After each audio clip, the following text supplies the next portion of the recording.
নমস্কার। ২০২৪ সালের বাণীপুর লোক উৎসব প্রাঙ্গণ থেকে আজকের এই ভিডিওতে আপনাদের সবাইকে স্বাগত জানাচ্ছি।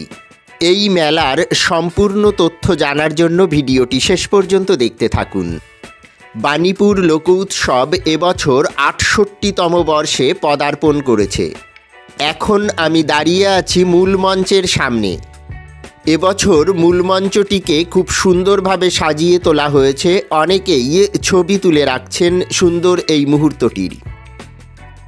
বাণীপুর লোক উৎসব পশ্চিমবঙ্গের দ্বিতীয় বৃহত্তম মেলা। শুধু তাই নয়, দীর্ঘদিন ধরে এই মেলাটি চলে আসার কারণে আজ ভারতের একটি ঐতিহ্যবাহী মেলায় পরিণত হয়েছে বাণীপুর লোক উৎসব। এজন্য আমরা গর্বিত। ভারতের বিভিন্ন প্রান্ত থেকে লোকশিল্পীরা আসেন এই মেলায়, আর সে কারণেই বাণীপুরের খ্যাতি আজ সারা ভারত জুড়ে। বাণীপুর মেলা এত বড় যে একদিনে এই মেলা ঘুরে দেখা সম্ভব নয়। আপনারা যারা বাইরে থেকে এই মেলায় আসতে চাইছেন তাদের এবার জানিয়ে দেব এই মেলায় কিভাবে আসবেন। বাণীপুর লোক উৎসবে আসার জন্য শিয়ালদা থেকে শিয়ালদা বনগাঁগামী যে কোনো লোকাল ট্রেনে উঠে নামতে হবে অশোকনগর অথবা হাবড়া স্টেশনে। স্টেশন থেকে মাত্র ১৫-২০ টাকায় পেয়ে যাবেন টোটো। তবে আর দেরি কেন, চলে আসুন বাণীপুর লোক উৎসবে। এই মুহূর্তে আমি রয়েছি একটি কাঠের স্টলে। এখানে কাঠের তৈরি বেশ কিছু শৌখিন সামগ্রী রয়েছে দেখতে পাচ্ছি। রয়েছে বেশ কিছু কাঠের ফার্নিচারও। আপনারা বাণীপুর লোক উৎসবে এলে কাঠের ফার্নিচার থেকে সোনা গয়না, এমনকি ২ চাকা ৪ চাকার গাড়িও কিনতে পারেন। বাণীপুর লোক উৎসব প্রাঙ্গণে এখন চলছে ক্যারাটে প্রদর্শনী। বাণীপুর লোক উৎসব কেবল একটি মেলা নয়, এখানে শিল্পেরও প্রদর্শন হয়ে থাকে। চলে বিজ্ঞান সচেতনতামূলক প্রচার, তার পাশাপাশি খেলাধুলা এবং শরীর চর্চারও ব্যবস্থা রয়েছে এই বাণীপুর লোক উৎসব প্রাঙ্গণে। দেখছেন ক্যারাটে প্রদর্শনী।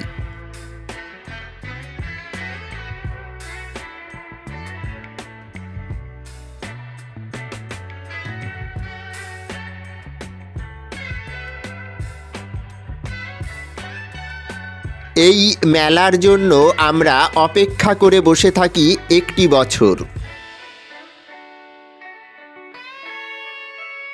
এখন আমি দাঁড়িয়ে আছি একটি ফুলের স্টলে। কত রংবাহারি ফুল এই স্টলটিতে ছড়িয়ে রয়েছে দেখুন। এই ফুলগুলি সাধারণত কাপড় এবং প্লাস্টিকের তৈরি।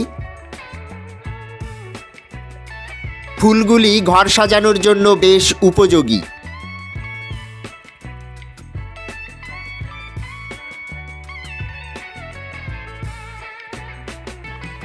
এই সমস্ত ফুল দিয়ে ঘরকে খুব সুন্দরভাবে সাজিয়ে তোলা যায়। অনেকেই ঘর সাজানোর জন্য এই ফুলগুলি কিনে নিয়ে যাচ্ছেন এখান থেকে।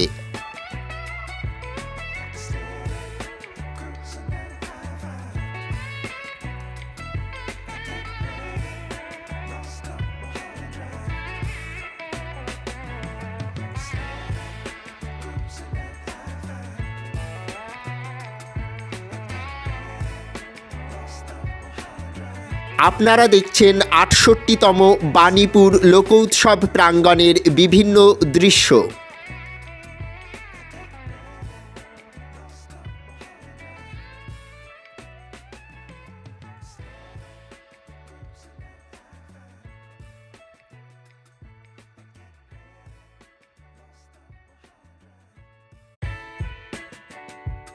এই দেখুন, জিলেপি থেকে গজা, নিমকি থেকে পাপড়ি চাট সবই রয়েছে এই মেলাতে। মেলায় আসবো আর খাবার দাবার খাবো না, তা তো হয় না। মেলার মাঠে এসে গরম গরম জিলেপি ভাজা অথবা পাঁপড় খাওয়ার মজাই আলাদা।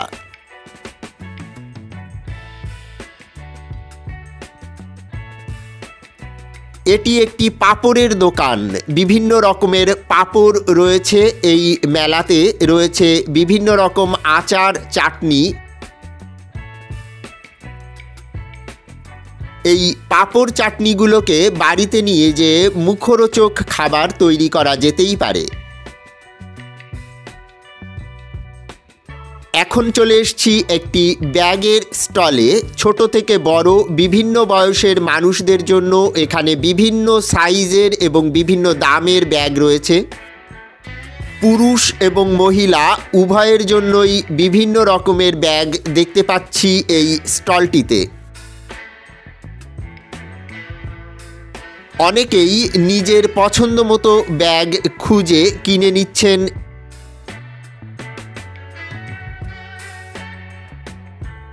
দেখুন কত সুন্দর এই ব্যাগগুলো।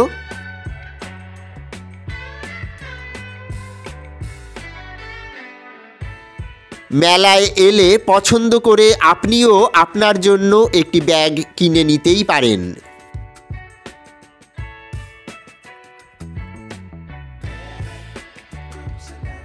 এটি একটি পুতুলের স্টল। বিভিন্ন রকমের মাটির পুতুল রয়েছে এই স্টলটিতে। লক্ষ্মী, গণেশ, বাউল, বরবউ, বাবা, কত রকমের পুতুল চোখের সামনে।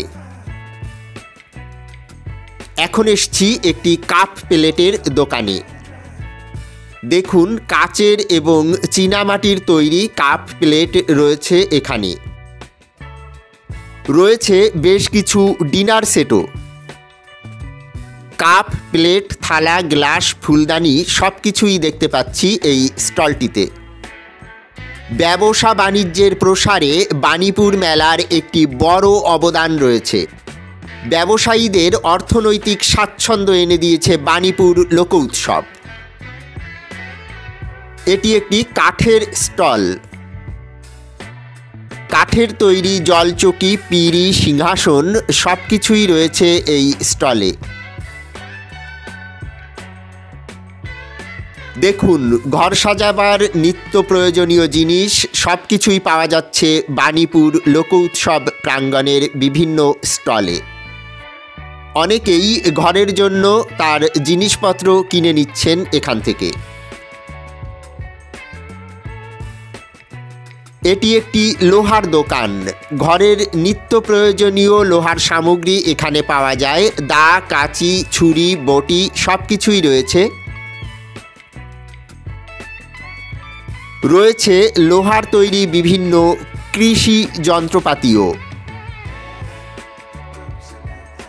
হাতুড়ি, কুড়োল, কোদাল, নিড়ানি সব কিছুই রয়েছে এই স্টলে।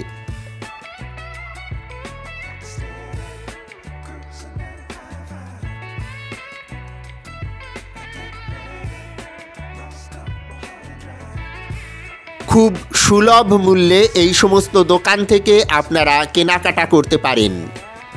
এটি একটি কাঠের গণেশ মূর্তি। আবার ফিরে এসেছি কাঠের এই স্টলটিতে। এখানে কাঠের তৈরি বিভিন্ন আসবাবপত্র রয়েছে। দেখুন কত সুন্দর সূক্ষ্ম কারুকার্য করা প্রতিটি কাঠের সামগ্রীর উপর।